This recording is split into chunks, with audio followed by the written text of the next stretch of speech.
Hi, everybody. You are listening to Judging Meghan with your host, Meghan Judge. I look like a ghost right now. Speaking of like what we're about to do, I have like one of those camera lights, Penny, and I put on like tinted moisturizer and a skosh of a tinted like lip and eyebrows and maybe a little bit mascara. Obviously didn't come for the nightclub today. Just came looking usually like where I'm in a rush with my hair pulled back and wet.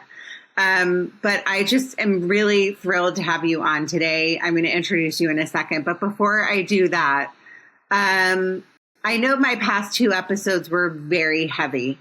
There's a lot going on in the world. I mean, honestly, I feel like I'm living. If you watch, what is that show? The Upside Down World. What is the show? The science, I can't even remember. That's how out of it I am. It's like one of my favorite shows, and there's something called the Upside Down World in it. And that's what I feel like I'm living in right now. I'm trying to remain in a space of feeling grateful and knowing like that there's a purpose for all of these hard things that we go through in life. I know the past two episodes I did before this were about the fires and, all this. My heart goes out to all the survivors of these fires and everybody that's struggling right now mentally.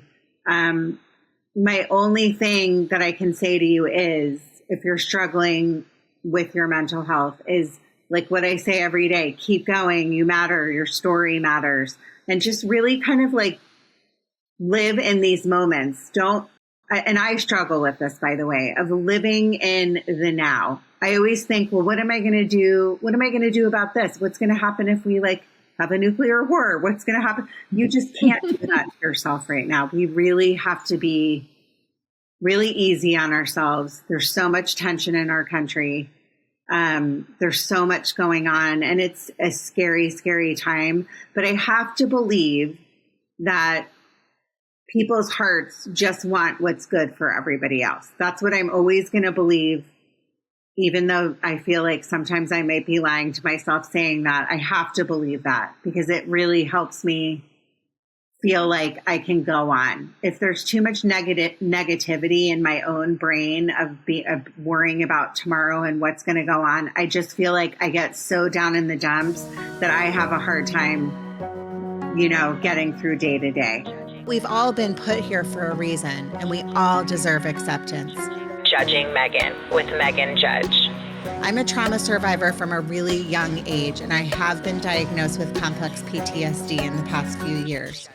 I've been surrounded by death and abuse much of my life. I've been dragged through the mud and have been to the point of not wanting to go on anymore. Through my interviews with other survivors, I've learned that there is a way out. From recovering to surviving and thriving, we all have the strength to come out the other side. You are listening to Judging Meghan. Penny, you picked a great day to come on. Welcome to the podcast. Let's talk about sad things. Penny Hawkins Smith is an influencer on social media. She has over 2 million followers. I feel pretty dumb right now. She's also a hospice nurse. Her social media handle on TikTok is Hospice Nurse Penny. You can also find her on Instagram, Facebook, I'm assuming. Yeah. And she has over 20 years of experience. She has a book out now available wherever you shop online called Influencing Death, Reframing Dying for Better Living. Penny, welcome to the podcast. Thank you. Thank you for having me on. Now I'm going to take my glasses off. I love your intro. I'd like to insert a word there, most. Most people have goodness and care about others. Thank you. I mean, I never know how people are going to take what I say these days, and I like to tread really carefully on what I say, but it's hard to not feel really defeated and upset. I mean, most of the people that know and listen to my podcast know where I stand politically. I never started a podcast to be political. I started it to help people that might be wanting to end their life, or they might be struggling with depression, or they might be struggling with loss or grief. But what I will say is like what I said, this is a time that we have to show compassion to other human beings. And I find, you said most, I find that there sadly are people out there that don't want what's best for others. And to be honest, like for 2 days, I'm sorry to go off on one of my stupid tangents, Penny. You're like, I just wanted to say one thing, and now here you are. No, I love it. I love it. I had a really hard time the past couple of days. In fact, I spent a lot of time crying and not wanting to like leave my bedroom, and then the fires on top of everything else. And like I talked about in the last episode of survivor's guilt, you know, it's hard not to feel like where are we and what's going on and why are people so unkind and mean? Mm-hmm. And so I've just been sitting in that, and I felt like for a minute I was like, should I stop doing this podcast? Like, I don't know if I can do it anymore. I'm being honest. Like I said that to Beth, who's one of my publicist friends that sends me people. And I just said, I just feel like kind of defeated. Like, I don't really want to do this anymore. And she was like, well, you have to keep doing it. Yeah. Because hopefully people out there that listen to Penny today or listen to my podcast and come here for hope. Like, that's the whole reason I do it. It's more important now than ever. Yeah. So I guess it's more important now. I guess, Penny, and all of my listeners, you're still stuck with me. I mean, but just like everybody else, if you're listening outside of the United States, I'm very grateful to all of my listeners all over the world. Thank you for listening. I wish nothing but health, wealth, and happiness for everyone in the world. And I hope that people all over the world can understand that the United States is going through some changes, right? Anything? Yeah. Do you want to say anything, Penny? Feel free. Go ahead. No, I'm with you. I like I said, right now is more important than ever for you to continue on this very important podcast. Mental health is really near and dear to my heart. It's impacted me personally and professionally, and I think it's really important to definitely continue showing that there are people in this world that still have compassion and care for others. We're on this like world stage right now, looking like a bunch of dumb fucks, you know, like look what we have going on. And there's got to be those of us who are continuing to go out there and go, this is not all of us. This is, it looks that way because so many people voted that way, but there was a lot of apathy that happened too. And so, you know, we got what we got. And I think it's really important for us to be showing everybody. I think on that note, though, of like, because I do have listeners that I'm on both sides. I think that there are a lot of people that did vote. And this is just me wanting to believe it, maybe thinking that it wasn't going to be as bad as what is happening right now, or some of the things that are going down. So if I don't believe that in my heart, I have a really hard time believing in humanity. I just do. And that's like why I said I'm struggling with like how to move forward as a human right now. Because I cannot believe, like, I have family and friends that voted that direction. My husband's family.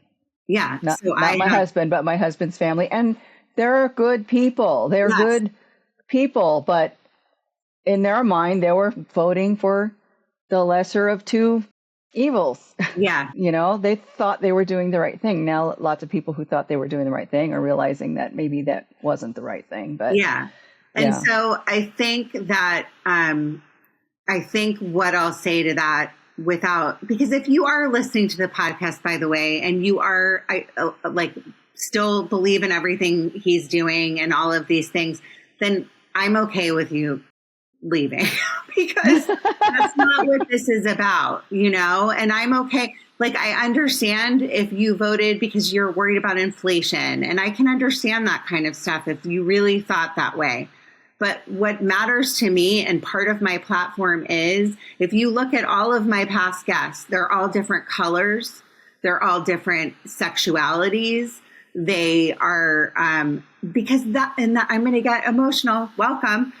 Because that's why I do this. That's why I started this, is because I wanted people to feel loved and accepted no matter who they are. And so when some of these laws are going down, you know, and I'm trying to stay away from social media. Sorry, Penny, because I know that or the news, because I just can't take it.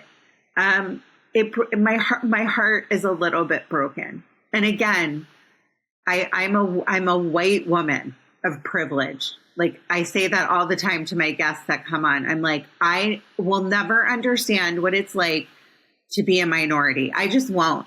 I won't understand it. But what I will say, and I will like live the rest of my life fighting for, is people of different colors, backgrounds, LGBTQ plus. That's what I believe in. And P.S., I'm a Christian, and that's what I was always taught, was to believe in people. And what is love thy neighbor, period. That's what we were taught. So sorry for this long-winded thing. Sometimes when I have guests come on, thank God we think the same way, Penny, because I booked you what you thought. And I actually am recording tomorrow, and I had to say to someone, I was like, just so you know, like, I am having a hard time with this, so please don't bring up the election, because I wasn't sure if that person thought a certain way. So we're in a safe space. Everyone that's listening, we're in a safe space. And welcome, Penny. So Penny, thank you. After that 20-minute intro where I cried, I want to find out about you and why you do what you do. So first, tell me where you're from. And P.S., I love the pink streak in the hair right now. Thank you. If you're watching on YouTube. So tell me a little bit about you. I'm from everywhere. I was born on Guam, but I mostly spend most of my life in Washington State. And I live in Eastern Washington in a cabin in the mountains, in an off-grid cabin. It sounds really magical. Yeah, it's wonderful. We even have indoor plumbing now, finally. So we had to use an outhouse for a couple of years and heat water on the stove for showers. But now we're all plumbed up. It's great. Okay, good. That sounds good. Plumbing's an essential for me. Yeah. Okay, so you've lived all over Guam. That's amazing. Yeah. Now you're up in off the grid. Yeah. Yeah. I lived in Japan for a while, but so I didn't go to nursing school until I was 40 years old, though. So I have a bit of a story. I have a bit of a background that brought me where I'm at today, and that has a lot to do with drug addiction, going to jail, being in abusive relationships, giving my son to his dad to raise when he was 4 years old, and felt the need to really find a way to not just turn my life around. I turned my life around before I went to nursing school, but I wanted to do something that I felt would like redeem my character, like service work. It was important to me when I decided to become a nurse that I was going to do something that I felt was really meaningful. Not that all nursing isn't meaningful. It absolutely is. But I wanted to do something that really felt like service work. So that was hospice nursing for me. So after about a year of being a nurse in a clinic and a couple months in a hospital, I started down this pathway of hospice nursing. And through this hospice nursing have really been able to not only forgive myself and the people that harmed me, but develop a whole new sense of who I am, spirituality, social justice. I mean, just so many things that have happened for me through becoming a hospice nurse. Okay, so let me just say this. I love that you took the turn to go into something you love at 40 years old. There's like a famous quote about women and what we're capable of, and like it's never too late to start over, right? So I think like Vera Wang, who's the famous designer, didn't even make her first gown or make a penny doing it until I might be wrong. She was 50 years old. Don't quote me on that. I think you're right. She was in her 50s. Okay. Yeah. So I love that you went through, I mean, I don't love that you went through the struggles. I do. Well, because they made you who you are today. Yes. Exactly. Yeah. Exactly. But the opportunities, and when people say things to me like I lived like a really hard life, I'm not going to assume you had a hard childhood, but no. Well, I was bullied. I was really bullied, but I grew up in a very, like, what you would consider a functional family. My parents were married until my dad died when he was 69. So yeah, middle class. I'm a white woman too, for those of you who aren't watching on YouTube. Same thing. Lots of opportunity that I just blew. So I other than the bullying, my childhood wasn't terrible. It was really my own undoing. I did everything to myself. Mental health issues, those were kind of thrust upon me by the universe, but yeah, I'm to blame for a lot of what I went through. but like, I love when, and I don't love, that's such a bad way to explain what I'm trying to say. I'm having a hard time talking today too, I think, just because I'm so frazzled. But just that you came out of something so dark, like you mentioned, giving your son away, like all of that stuff, and really just started over to go into hospice, which is not, like being a nurse in general. When I lost my dad, I'm going to bring my dad into this. When I was 13, all he ever talked about were the nurses in the hospital. Like, being a nurse is a really special thing. I mean, it truly is. Over the doctors. I mean, my dad loved his doctors too, but he would always talk about those nurses. The nurses helped save me. The nurses did this. The nurses did that. So nurses are very special people. But I love that you took your hard things in life and decided to start over and kind of give back, because being a hospice nurse cannot be easy. So I want to find out about that. And then, quick story. I've talked about my friend Pat over the past, I lost her like a month ago, and she was 92, and I would take her to mass and on Sundays, and we became friends. Like, I started taking her to mass probably when she was 89, and I took her for all those years until she passed away. So I went to see her at Sunrise at the nursing home because I knew she was on hospice. And when I walked into the room, there were two hospice nurses, or I don't know if one of them was, but one of them definitely was. And I remember being like, well, this is awkward. I said, well, can I say something to her? And the guy was just standing there, and he said, oh yeah, just say whatever you want to say. And of course, knowing me, I started crying. And I told her how much I loved her and all of these things. And when I was walking out, he looked at me and he just said, that was really beautiful. And so it was kind of like breaking down. And I had to tell you that because obviously that's what you do.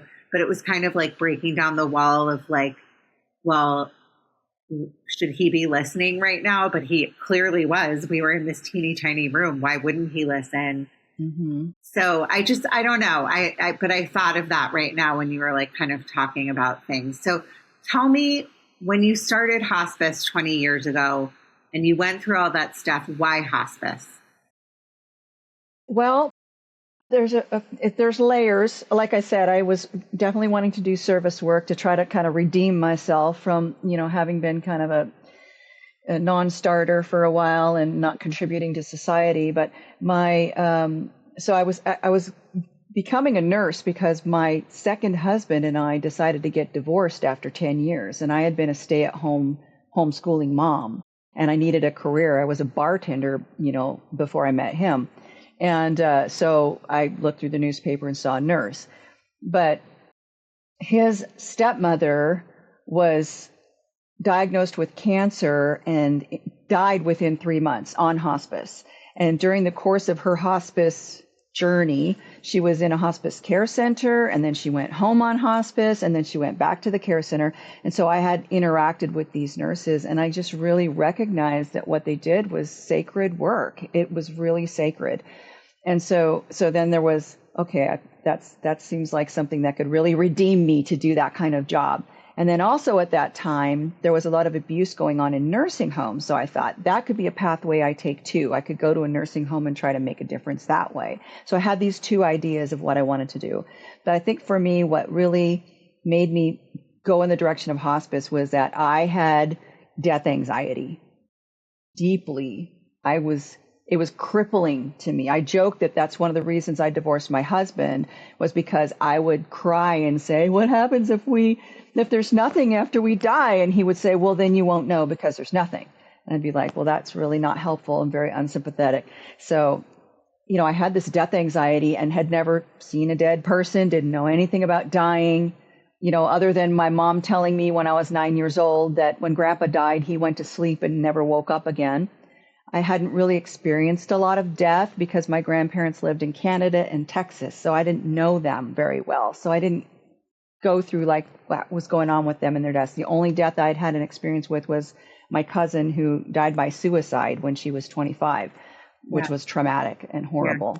Yeah. But so I thought, well, immersion therapy, I don't know, maybe if I go and see more about this, maybe that's going to help with that death anxiety. So there's like lots of these layers that led me down that path. And in fact, it did help. It helped, like I said, it helped to, in my mind, redeem me of the things that I did, the sins of my past. And it helped to assuage the death anxiety. I don't have that anymore. I love that we're talking about this. Because, people must ask you all the time. Like, I have those stories. I've now done numerous episodes with hospice nurses and a podcaster, I think I did, that has a podcast. I'm trying to remember because it's probably David with the Dead Talks. Yeah. I love David. Yeah, I've been on his pod like 5 times. I was just trying to remember. That's my brain again. But I think there's so many people that struggle with death anxiety. And I'm many. Hi, Penny. I'm one of them.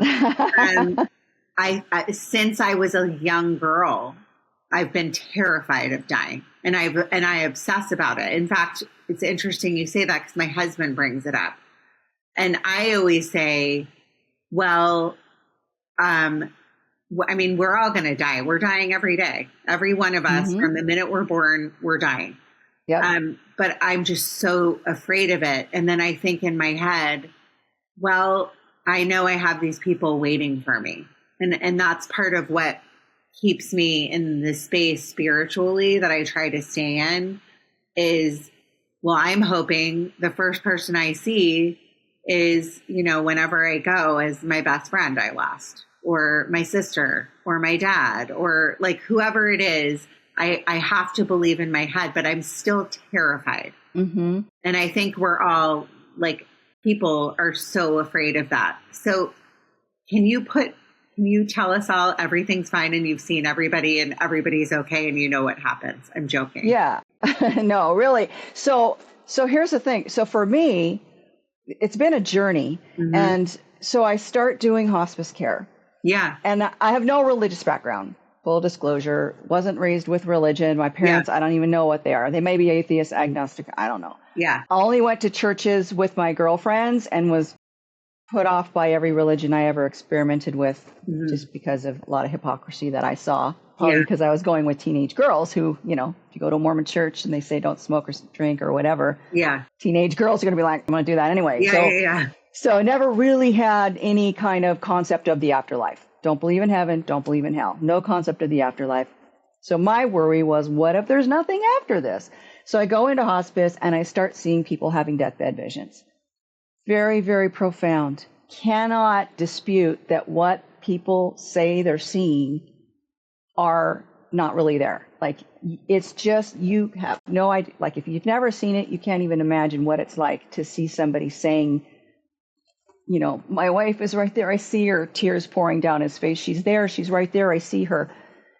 So that was the first part of it, was like, okay, now I believe. Now I believe there's something else. People reaching into the air. What are they reaching for? Well, they see these visions up here. They see them in the corner of the room. That's what they're reaching for. People waiting for someone to arrive or someone to leave before they die. You know, like there's just these things that make me go, okay, there's something really on a spiritual level that's happening here. And then my dad dying 5 years into my hospice nursing career and coming to me in the form of energy and speaking to me and being there. And okay, now I get it. Now, like, there's something after this. So I'm working as a hospice nurse, and now my death anxiety's gone. Don't need to worry. There's something after this. Then I go into this quality position within hospice, which is what I do now. And I'm doing more administrative stuff. I'm not really immersed in death care anymore. I'm not connected to death anymore. And so after a few years, this death anxiety starts creeping up in me again. I'm starting to be like, I've got this fear again around death. And it's not about the afterlife. That's okay with me now. It's just death in general. It's creeping up and making me feel a little bit, scared. Yeah. So then I get on social media and I start talking to people about death and dying, like all the time. I'm making 3 videos a day. I'm doing live events. I'm talking. People are reaching out to me and they're like, and I notice in myself, like, I don't feel that fear anymore. It's gone again. It's just gone. And people are sending me these messages and they're like, oh my gosh, I had death anxiety so bad. You have no idea. And it's gone. I don't have it anymore. By watching your videos, I feel better about death. And so I realize it's not just about worrying about afterlife. It's about our reticence to talk about death and dying in our culture. We don't want to talk about it. And it's a taboo thing. Like, let's not talk about it. And when we start to kind of ignore it and not be questioning about it, it's really more unknown to us. And we're always going to fear the unknown. And so the more that we just get it out there and talk about it and just go, you know what? So what I firmly believe now is it's getting to a place of acceptance, accepting that you're going to die. There's no other choice. You are. But if you can say, you know what? I accept it. I'm going to die. That's all there is to it. I can put that behind me. I don't have to keep thinking about that every day. Yeah, we're all going to die. It's there. And now I can just focus on living my life because I have no control over that. So, and it's futile to try to worry about something when you have zero control over it. You just have to let it go. And once you're able to really let it go, it doesn't bother you as much anymore. Wait, so I do have a question. So I interviewed, one of the interviews I did with somebody from hospice was like, they're like, well, you don't see stuff all the time and you maybe believe things, but maybe it's science. There's a whole lot of people that try to fight that it's science and it's just your brain shutting down. So you're seeing all this stuff, but you don't believe that. No, Okay. no, because I've seen people do this. First of all, it has nothing to do with your religious beliefs because I've seen it happen doesn't matter what your faith is. Yeah. I've seen people do it weeks before they die. They're able to coherently say what they see. They're not on medication at all. They don't have any brain involvement with their disease.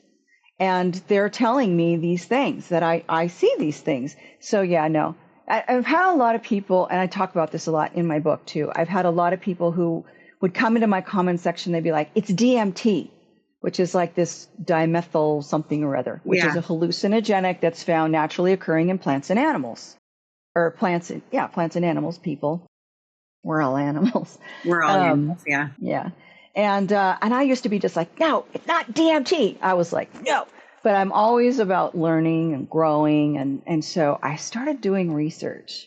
Because I could say, no, it's not drugs. Know that for a fact. No, it's not their disease process. I know for a fact. But DMT, I'm like, okay, we haven't done a lot of studies on DMT. We do know there's been some studies on rats where they gave them a heart attack and they could measure DMT, small amounts in their brain.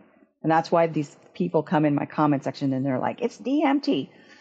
And so I start doing some research and I find that DMT is, like I said, it's naturally occurring in plants, and that indigenous peoples way back when, and even still now to this day, would use DMT or products with this chemical in it to increase their ability, their awareness, and their ability to communicate with their dead.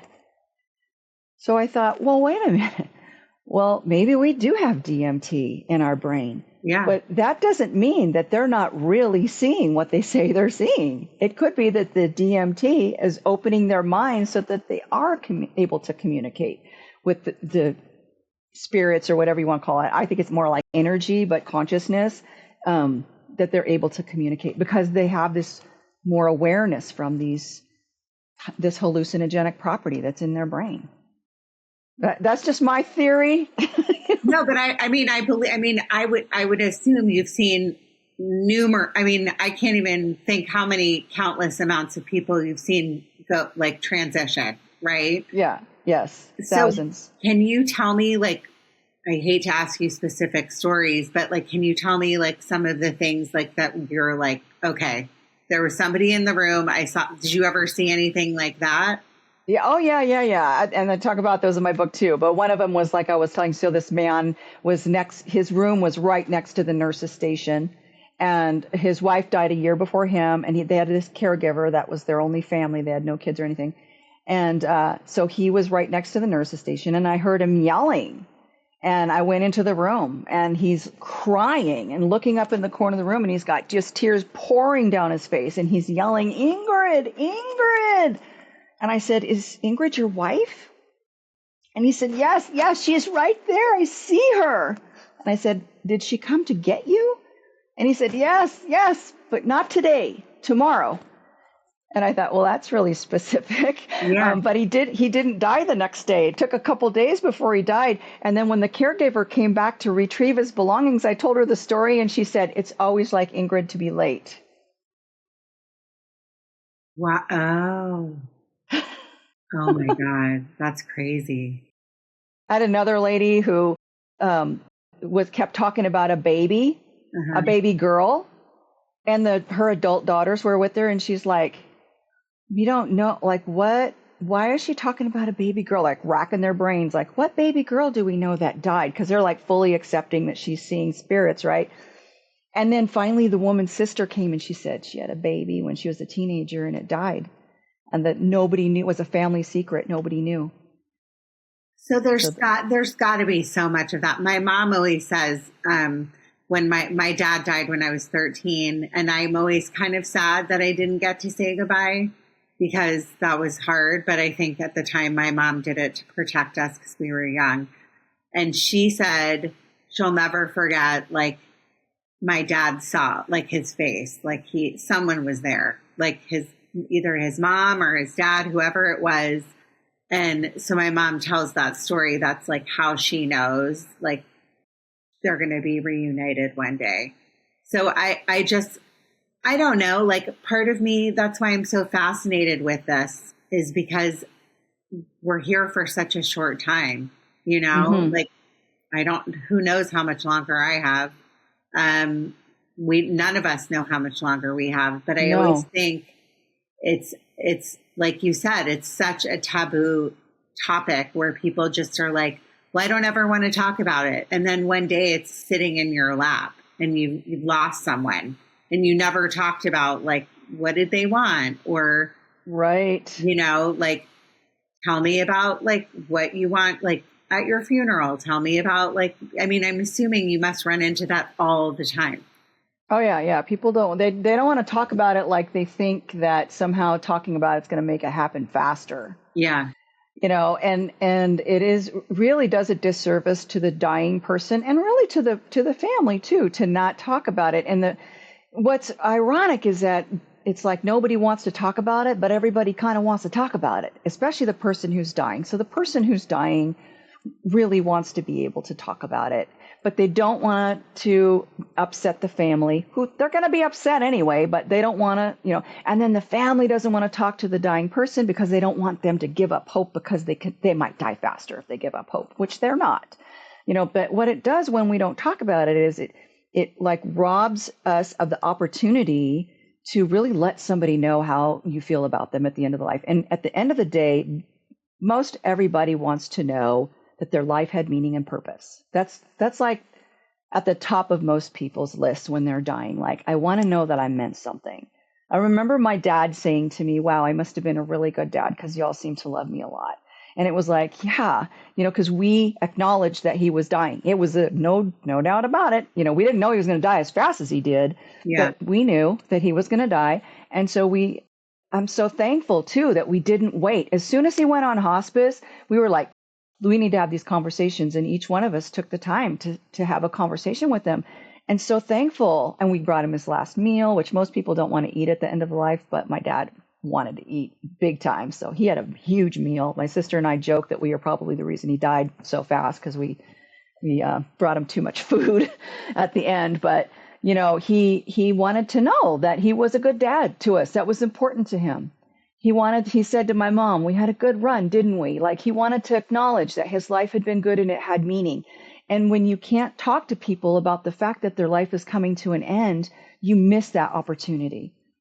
And that's just on top of all the other stuff, like maybe they don't want you to do this to their hand when they're unresponsive now and they're actively dying and you don't know what they want anymore. Or maybe they don't want harp music in the room. Maybe they'd rather listen to rock and roll, like those things aside, like those are other things that you need to know. Or like somebody that gets in a car accident and ends up intubated and you've never talked about, do you want to spend the rest of your life with a vent? Do you want to be fed with a feeding tube? Like, what do you want if you have a brain injury? Do you want to live like that? Or do you want us to go ahead and pull the plug?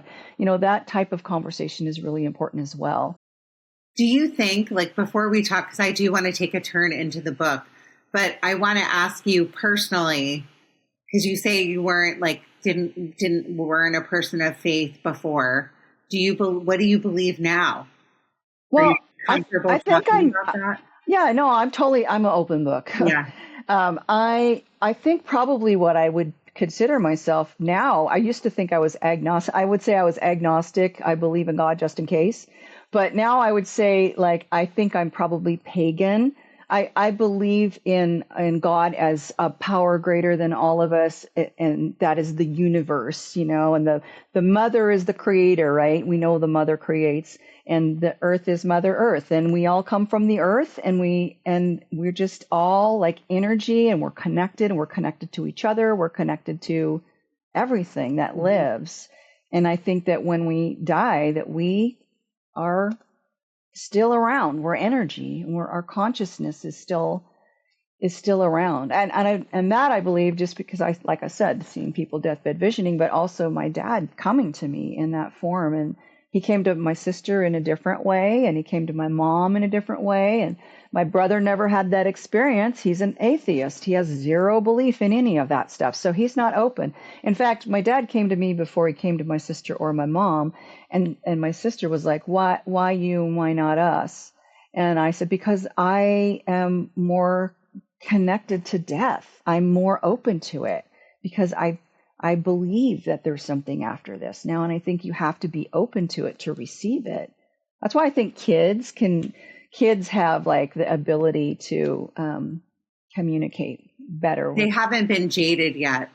Right. I mean, right. I definitely have said this before because I do have a slight obsession with like what happens at the end. And, like I've had numerous psychics on and that kind of stuff. But I know that I have that like ability to tap into something, but I don't want to. And I think it's the same thing in general with like, if you're open to things and you're open to people coming to you or spirits or whatever it is, I think you have a better chance. I personally do believe in God. I do believe in like a greater power. And like I said, I have to believe, like you said, we're all connected in weird ways. Like you'll meet somebody, you're like at an airport. I'm just giving a random example. And you're like, do I know you? And you're like talking to someone and you met them one time when you were a little kid in like preschool. And it's like 30 years later. Like, don't you think that kind of stuff is just weird?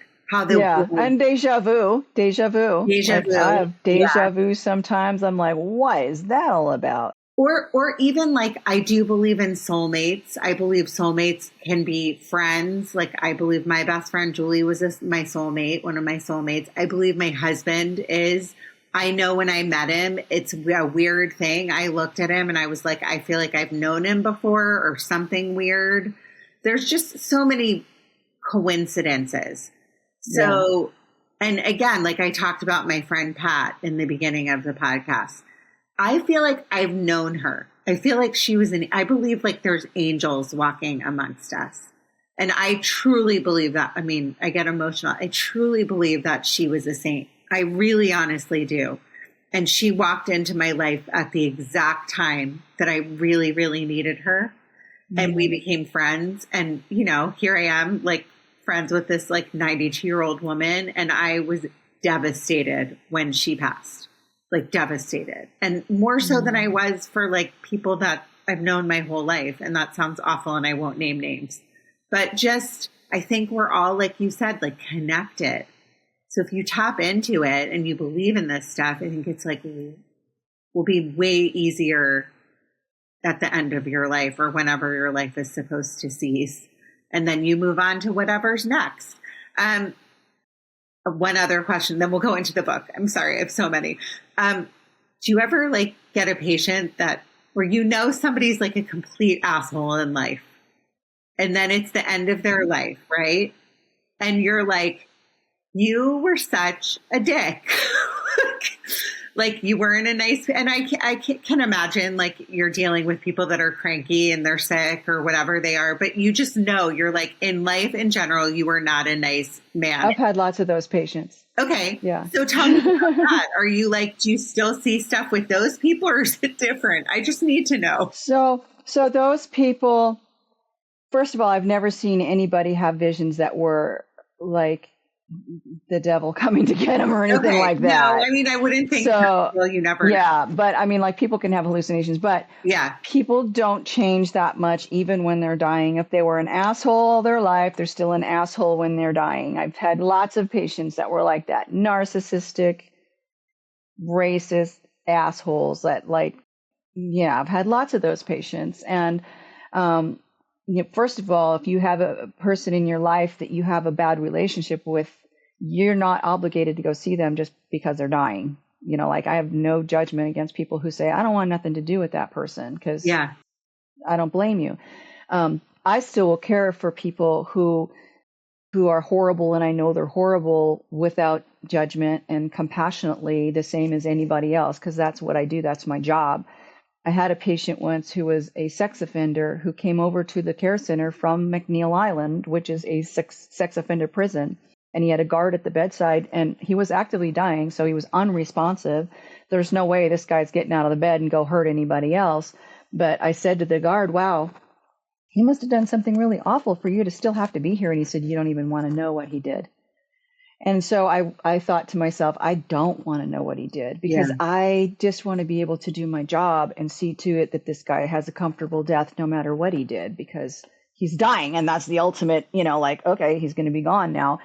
But sometimes patients that I had that were like that were my favorite patients. Why? Not the racist, because I am not down with that. No, homophobic racist. Why? No. Why are they your favorite? I don't know. There's just something about them that they would just have some little endearing quality that I could identify, because I wasn't close to them. Like I wasn't their family. I was only there for a short period of time to care for them. And so and I'm not the only one that would tell you this. There's lots of hospice nurses that will tell you that the crustiest ones are sometimes our favorites. There's just something about you feeling a little bit sorry for them being in the position they're in, even though they put themselves in that position. Yeah. And just, there's just, I guess that's where the compassion comes in. And, I have this one patient that he was just a narcissistic, rude jerk. Like his family didn't want to take care of him. It was really hard to deal with.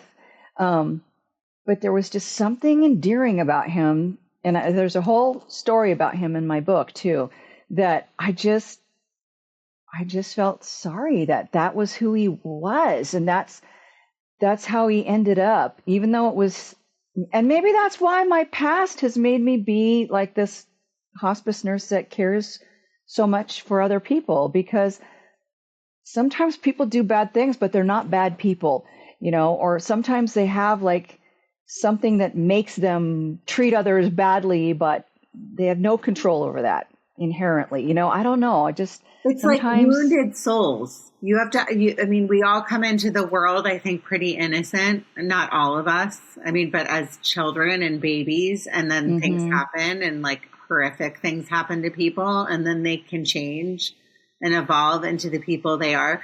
When you were saying that, I kind of thought of like, what's the movie, The Grinch? Like, the Ebenezer Scrooge. The Grinch, yeah. Like a Grinch. So like at the very end of the movie, he's this like horrible, horrible human, and he does all these mean things. And then he has this like come to Jesus moment with life and death. And maybe and that's his heart grows 3 sizes, and then all of a sudden he loves Christmas. But maybe it's like that very last breath, or those last moments where, being angry and mean is more work than being kind. Yeah, I agree. Holding grudges, like I hold grudges. I'm still so freaking angry at some things and that I'm still carrying around, and I would really, truly like to let them go. But I hope I can in this lifetime. I really know I need to work on it. But I was so tremendously hurt that I don't know if I can. And in fact, it takes work for me to be this angry. And I know that about myself. So I'm just doing a disservice to myself, but I just cannot let go of it. So I think that makes sense if people are wounded enough. Okay, let me ask you why exactly you got to the point where you were like, okay, you know what, I'm going to write a book. Because there always has to be a reason behind everybody in life. Like, I'm writing a book. It's never going to be over, by the way, and it's never coming out, in case my listeners know. I thought, like, when I started it like 2 years ago, I was like, I'll finish this by next summer. No, it's never coming out, but it will be written in my life, hopefully. So I'll It's a lot of work. Angle that carrot for you. Tell me though, why? So my mom told me, like, I don't know why she told me, but at some point in my life, she said, you have a book in you. I went through a lot, like I said, and that was always in the back of my mind. And then I was working in hospice and started having these experiences. And I've always been creative. I'm very creative. I'm a singer. I used to write lyrics to songs. Oh, really? Yeah. Awesome. Yeah. Used to write song lyrics. I've always just been very creative. And so I like writing. And I wrote stories about my hospice patients. So I've been writing some of these stories for almost 20 years. And then I found this thing on Amazon where you could write a screenplay. It was this website where you could put your stuff in there and it formatted it for you, and Amazon would pick out amateur screenwriters. And I really hated medical shows ever since I became a nurse. And I've been really passionate about educating about hospice ever since I became a hospice nurse, because it's like people who find Jesus and they want to tell everybody about it, right? That's how hospice was for me. It's like, oh my gosh, like the social worker used to say, it's Medicare's best kept secret. Oh my gosh, getting rid of my death anxiety by working in hospice has been life-changing for me. Everybody should know about this. I hate the way they portray death and dying on TV. It's not the way it really is. I've seen too many people be terrified when they see their person dying because they're watching a normal process that most of us will go through, at least parts of it, and they're scared because they've never seen anything like it. And that's because of movies and TV. Movies and TV shows make it look so like painful and awful. Either that, or like it's either traumatic, they either die traumatically, or they show a peaceful death, like people cross their arms over their chest and they close their eyes and they say their profound last words and then they die. Yeah. That's not how it happens. So I saw the screenplay thing and I started thinking, I should write a screenplay. I should submit this to Amazon and they could make a TV show about hospice that'll be really real. And so I'm thinking in terms of how can I make this interesting, not just about hospice. Well, my life is really interesting too. So I'm thinking, all right, there's this hospice nurse who used to be a drug addict and now she's a hospice nurse and blah, blah, blah. So I'm writing a screenplay and then Amazon gets rid of that whole thing. And I was like, damn it. So I shelved it for a while. Then I got on TikTok and started getting a big following. And people started saying to me, you should write a book. You should write a book. Because I don't just talk about hospice. I'm very transparent about my life, my mistakes, and how I've turned my life around. And so people were like, you should write a book. You should write a book. And so I just started thinking, I should write a book. and then I just started doing it and wrote it. And so I had to do, I didn't get to publish with a traditional publisher because at the time, a literary agent dragged their feet and other hospice nurses on social media got great, amazing book deals. Mm-hmm. And publishers were like, we've already got a couple hospice nurses writing books. We don't need any more. Which if you've read one book by a hospice nurse, you've read one book by a hospice nurse. But nobody wanted it. And then I did finally get an offer from a traditional publisher and they wanted me to write a book that wasn't my book. Yeah, they said, that's what happened. You need to be famous to write a memoir. And I was like, well, I don't believe that. I don't think that's true because I've read lots of memoirs by people who were not famous. And that is my book. This is my legacy. This is my story. This is what my people who follow me are asking for. This is what they want. I know my audience. And so I just decided to do hybrid publishing, and I paid a publisher to do all the work for me because I didn't have the time to figure out how to. I mean, that's like just for like listeners that are listening. There's all kinds of ways. I mean, I have authors come on all the time. Many of them are with big publishing houses. Many of them are independent authors that, I mean, I have a chapter in a book that was through an independent author. And then there's hybrids, like you said. So there's all different kinds of ways. The more information, the more books out there, the better, in my opinion. The more life stories, the more, I mean, reading and learning about somebody's human experience is a true gift. Especially somebody like you that's gone through so much, and like you talk about your sobriety, you talk about like, your life and right? Am I wrong? Mm-hmm. No, you're right. Okay. You're right. And that's what I love reading about too. I'm a huge memoir reader. I love memoirs. And so that was just like, well, I'm going to do this my way. I'd rather do this my way than get a deal with the publisher. And it has little downsides to it. One, I had to pay for it, but that money came from my social media, so I didn't even come out of my household expenses, and couldn't make the New York Times bestseller list despite selling like 6,000 copies in pre-orders. Still couldn't get on any big bestseller list, but it's been a number one on Amazon in many, many different categories. So it's done really well. And I don't have somebody like behind me going, we're going to pay for a book tour for you. But there's not a whole lot of publishers doing that for current authors anyways. No, I understand. The business has changed. It's not like it used to be. It's very different. And it's a lot of like hustling and going on podcasts and all the things that you do as an author. But I think your story is so needed. And by the way, who has 2 million followers? Give me a break. That's unbelievable. What do you think your draw is? Do you think people are coming to you because they want some peace? I think there's different people that come to me for different reasons. Mm-hmm. First of all, my content is different than any other hospice nurse out there that's on social media. And I was really the first one to be on social media educating about death and dying. And now there's several of us. And I do things that really push the envelope. I am on, dare I say, the cutting edge. I do a lot of dark humor. I make fun of death. I dance around and lip sync and point to words in 15-second videos to try to get the lesson out there, and it works. I tell stories. Other hospice nurses do that too. I do straight talk. I do a variety of different teaching styles because I recognize that everybody learns differently. And so, my platform ranges from age 13 to as old as you can be on social media. And there's some really old people on social media, older than me, and I'm old.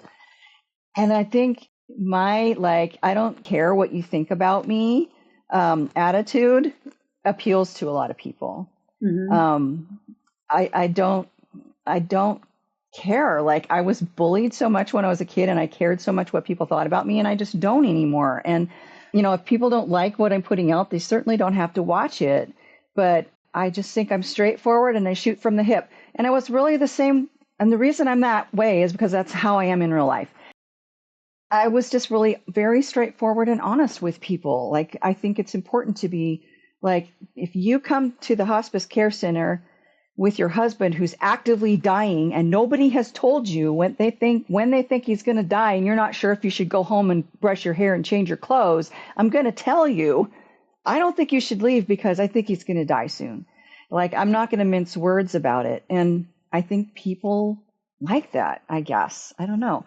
They like my transparency. I think so too. Like, I definitely, when I found you, or you reached out to me, and then I went onto your social media, and I do find it refreshing to just be real. And I love what you said too. You got to a certain point in life where you just go, I don't really give a rat's ass what you think of me anymore.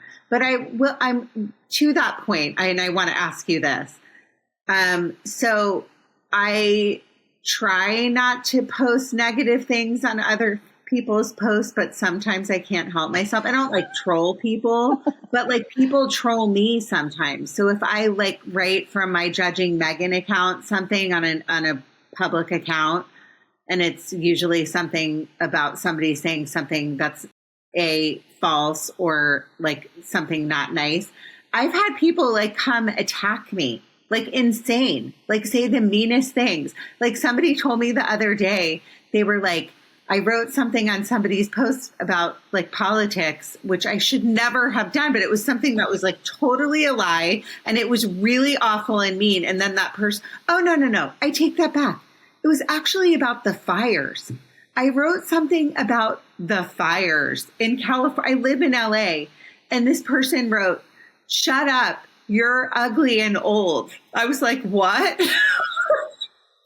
So literally somebody went to my Instagram and looked at and I was like, well, I've always thought I look pretty young for my age. I'm not young, but don't think I look old. So then I started going down the rabbit hole of oh my God, I'm ugly and I'm old.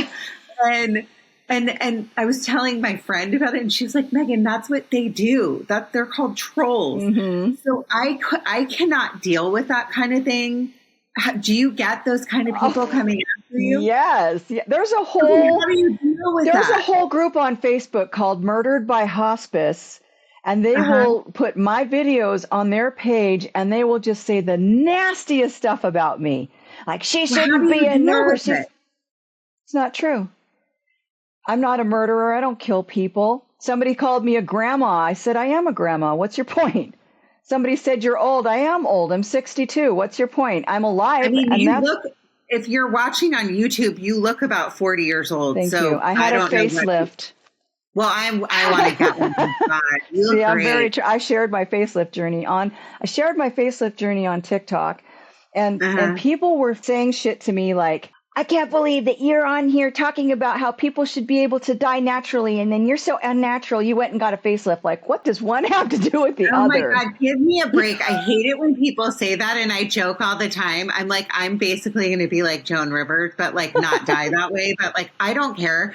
However you choose to age, it's your decision, everyone. And I hate it when people say that. You have every right to do whatever you choose to do with your face and your body in this lifetime. It is yours to dress how you want, have pink hair, do whatever you want. I hate that.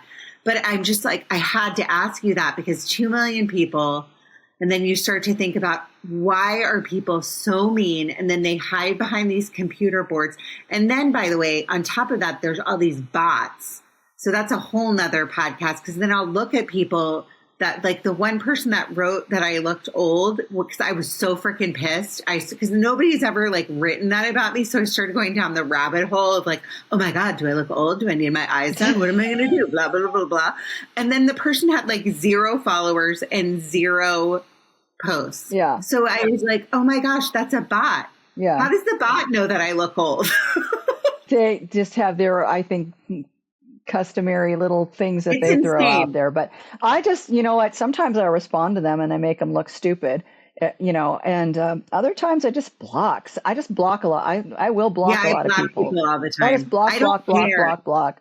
And then blocking is the best thing about Instagram. And then people will say, you shouldn't block people. Or why do you have your comments set up on Instagram so that people can't comment? No, like if you're not following me, you don't get to comment. It's a setting in Instagram that I'm allowed to use, and I'm allowed to block you, and I'm allowed to, like, if I don't like what you have to say, then I can block you. That's my prerogative. Especially if you're doing something with your life to try and help people. I mean, that's your intention. Yeah. So if we were like out there, like me too, like my Instagram, I'm out there, like I'm a mental health advocate. I'm like sitting here doing this so I can try and help people like deal with grief and loss. And like, if they're putting a parent in hospice care or whatever, or they're going into hospice themselves, that's why I'm doing this episode. Also, I love you and I think you're great.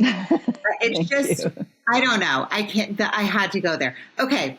So for the sake of time, and this is kind of my last question to you. Okay. So say that you are a family member and you're dealing with somebody that's like a sick parent or a sick, God forbid, child, whatever it is, and you know that you have to put that person on hospice. What are some of the things that you tell people, like if somebody's just coming in and in that situation? Is there like some kind of thing that you always say or something to comfort people? Because it's usually not the people that are leaving, I would assume, that are having the hardest time with it. It's the people that they're leaving behind. Yeah. So I always think of hospice as good news, bad news. So it's bad news because it's affirming the fact that someone's going to die. And they are without hospice. Hospice doesn't matter. They're still going to die. But it's good news because now they can try to reframe what hope means to them. Because people think going on hospice means 2 things. You're going to die faster and you're going to give up hope. Like I already said, not going to die faster. We do not cause people to die faster. In fact, studies have shown that people can actually live longer by choosing hospice. We don't ask people to give up hope. We just want people to think about reframing what hope means to them. Hope that they can avoid going to the ER. Hope that they can avoid hospitalization and be in their home at the end of their life. Hope that they can be comfortable and pain-free or other symptom-free. Hope that their family can be with them and say what they mean to them. You know, that's what we look at hospice like. This is about doing this end of life journey that's going to happen no matter what, and looking at your days being filled with life, like as much quality of life as you can have. Like they say, hospice doesn't add days to your life, it adds life to your days. So really thinking about quality of life at the end of life, what is important to you? Like you can focus on that now instead of wondering, is the treatment going to work? Am I going to keep getting sick from the treatment? Do I still have to keep wasting my time going to all these appointments? My neighbor's husband has cancer right now. We live 3 hours away from a major medical clinic or medical center where he has to go for his treatment. The treatment makes him sick. He keeps going on and off of it because it makes him so sick. He's just like not wanting to choose hospice yet, doesn't know what to do. I keep telling her, like, I'm here, I want to talk to him, and he's just not ready to go there yet. I'm like, okay, that's okay. You know, when he's ready, I'm here for him. I want to answer questions for him. But, you know, like 3 hours, it's a 6-hour round trip for him to go to the oncologist. And he is going to die soon. He's going to die soon. He's got metastatic cancer throughout his body. And this is what he's spending his time doing, going to a clinic, 6 hours round trip. It's like, that's not what I want to be doing if I'm dying. I want to be able to be with my family, and that's what hospice is really about. It's about. And also hospice is technically like keeping pain management, right? So that's a big part of it is symptom management. Okay. Yeah, absolutely. Okay. Making sure people, So I asked her one day, is he on any steroids? Because he was having, what was going on? Oh, fatigue. He was really fatigued. And I said, well, is he on any steroids? Because, steroids are really great at the end of life. We love steroids. But in regular practice, doctors don't use them very often because they have side effects that can be long-term damaging side effects. So usually they're going to put you on steroids for a short period of time, then take you off of them. But on hospice, we're like, well, let's keep on with the steroids because who cares if your skin is going to get a little thinner, because you're dying. And so I asked her, is he on any steroids yet? She said, no, he can't be because of the treatment he's on. So this treatment is making him extremely sick. And the medications that could make him feel better, he can't take because they contraindicate with this treatment that he's on that's making him so sick. So it's like, I get it. You want to live as long as possible, but at some point you have to say, all right. So those are people though that are like really not able to let go. No. Like that's the hardest is like when a human being is like, you're so sick, your cancer spread everywhere. It's time and you just are holding on. Right. I would assume those are the patients that are the most like difficult to like, because they are just holding on. Yeah. Yeah. But even those who aren't going through that, even those who are just terminally ill and the treatment isn't available or doesn't work for them, still will sometimes feel like going on hospice is just so bad and it's so sad. And it's like, it's sad. It's going to be sad. Of course, you're acknowledging, like I said, that somebody's going to die, but it's also a good thing because it's really going to help focus on what is so important and meaningful for that person at the end of their life. Mm-hmm. Well, I just have to tell you, okay, before we go, I loved this conversation. I think you're amazing. I have to tell you that. The feeling is mutual. I have to tell you that. Well, this has been like one of my favorite podcasts ever. Really, thank you. I love hearing that. You made my whole day because I was like in the beginning, and I say that all the time when I do my podcast. I'm always like kind of in like I could be in like bad moods or like this morning I couldn't get my act together to get ready and then I said I couldn't get the camera, like, and I was kind of like grouchy in the beginning. And then we started talking, and that's what the human connection is all about, everyone. And so like to swoop back to the beginning, like give people a chance. Like you never know who you're going to meet. Like this hour of my life has been amazing because I sat here talking to somebody that I find so smart, so interesting. I feel better about death, even though I'm still scared of it and I still have anxiety about it like we all do. But there's like things that you can learn with just talking to people that you might not ever talk to. That's part of what I was talking about in the beginning. Show compassion. Like we're all people. We all need to be kind right now. Penny, I love talking to you today. Can you tell everybody what your book, where to find your book, the title of your book, and where to find you on TikTok and Instagram? Yeah, my book is called Influencing Death, Reframing Dying for Better Living, and it's available wherever books are sold online. I also have a book page with links to purchase it on my website, which is hospicenursepenny.com. And then I am Hospice Nurse Penny on TikTok, Instagram, YouTube, Facebook, Rednote, Substack. Rednote's the Chinese app that all of a sudden everybody flocked to when TikTok did their little black app. And now I'm on Substack and Blue Sky. Substack is my new, I am advertising Substack as Unfiltered Hospice Nurse Penny on Substack because that's where I'm just really letting go with the whole political blast. Okay. I don't even know what half of these things are, so I kind of need to get with the times. It was so lovely meeting you Thank today. you. I love what you do. I just think you're wonderful. Everyone, it's going to be okay. Just keep saying that over and over and over again. We all need to stick together. There's a lot of good eggs out there. I'm talking to one of them today. So thank you, Penny. In closing, keep going. You matter. Your story matters. Thanks, Penny. Thank you. Judging Meghan with Meghan Judge.